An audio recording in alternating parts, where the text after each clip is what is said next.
sitar est un instrument indien qui est aux confluences de la culture indienne et persane.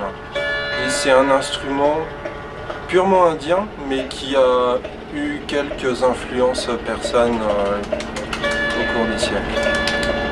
Jusqu'à obtenir la forme définitive il y a quelques dizaines d'années, finalement.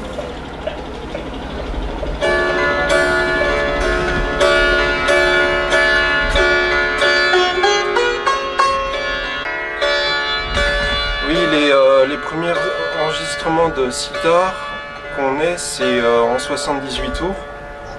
Donc ça date de 1900, si je dis pas de bêtises, à partir de 1905.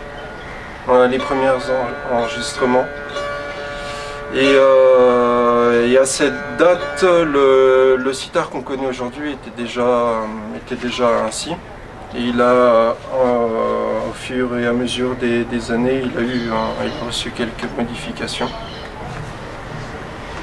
Et à l'origine, c'est donc un instrument, le sitar est issu d'un instrument purement indien qui a reçu des influences persanes au cours des siècles. Basiquement, c'est comme ça. Alors, tu parlais de la musique, c'est intéressant comme sujet, la musique qui a été compilée. Et du coup, avec les nouveaux moyens de communication de l'époque, la première moitié du siècle dernier, du XXe siècle, il y a un musicien, Narayan Bhakhande, j'ai pas le nom exact, mais oui, Bhakhande, a compilé tout le répertoire, tous les modes mélodiques de toutes les contrées d'Inde. Et à la suite de cette compilation, la musique a commencé à être plus homogène selon les différents coins de l'Inde. Et tu dis qu'il y a eu une influence justement sur la technique de l'instrument. Il y a depuis du coup la fin du 19e siècle, le sitar a reçu quelques modifications.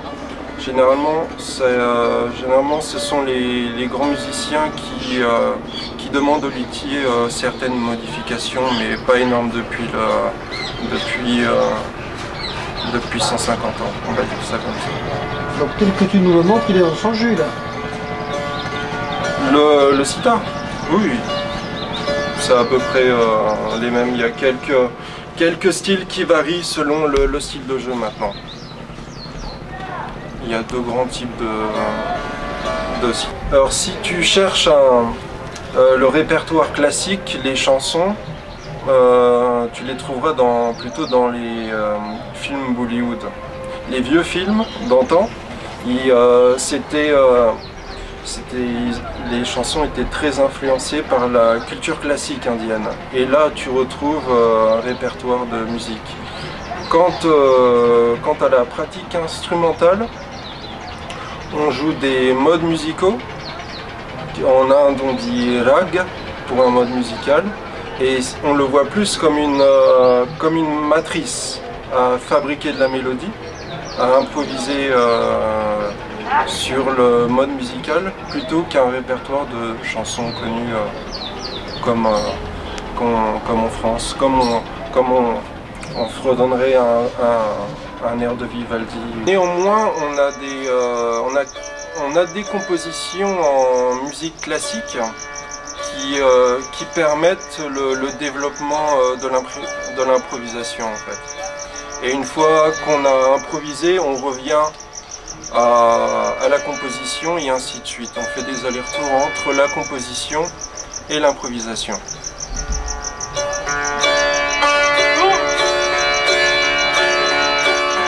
Alors est-ce que tu pourrais nous parler de ces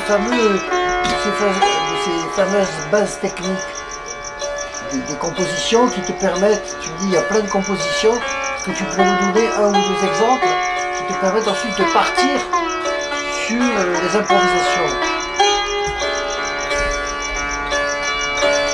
Par exemple, là je joue le rag Yaman et une composition toute simple.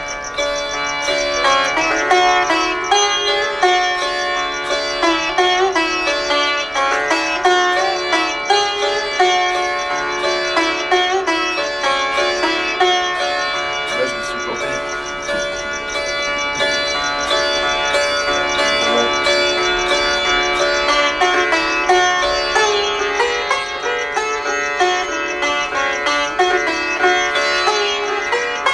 Voici le thème.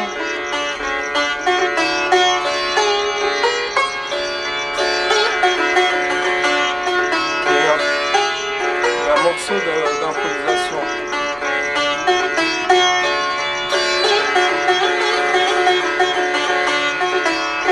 Et retour au thème.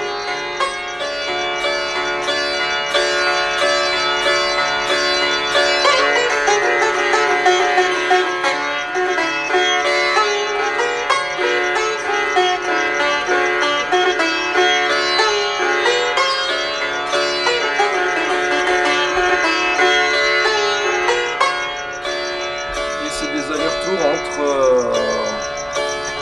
entre le thème et l'impro en fait. La clé pour comprendre cet aller-retour incessant entre la compo ou un élément fixe dans la mélodie et l'improvisation, c'est la différence dans la répétition. On répète la même chose mais toujours en incluant des différences qui nous emmènent davantage toujours plus loin, mais toujours en ayant à l'esprit qu'on retourne au point de départ. Du coup, la notion de différence dans la répétition.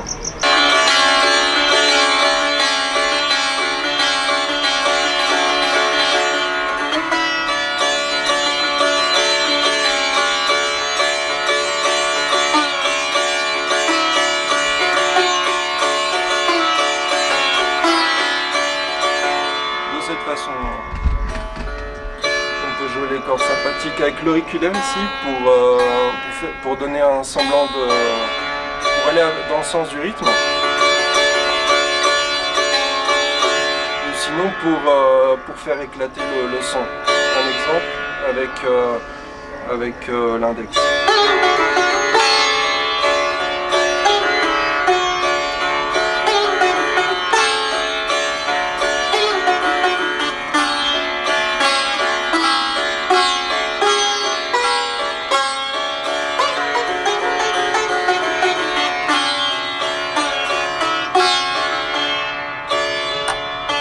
Sinon, elle résonne par sympathie, comme je te l'ai indiqué.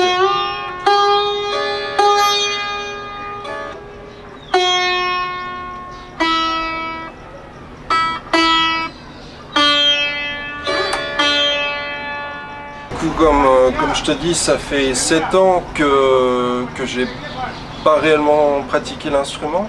Là, ça fait 2 semaines que je reviens en pratique. Doucement, du coup, j'ai besoin de travailler la forme pour pouvoir présenter le rag convenablement. En ce moment, je pratique sans but défini, juste pour faire courir, avoir mes sensations, pour que me reviennent les sensations, et c'est tout ce que je fais en ce moment.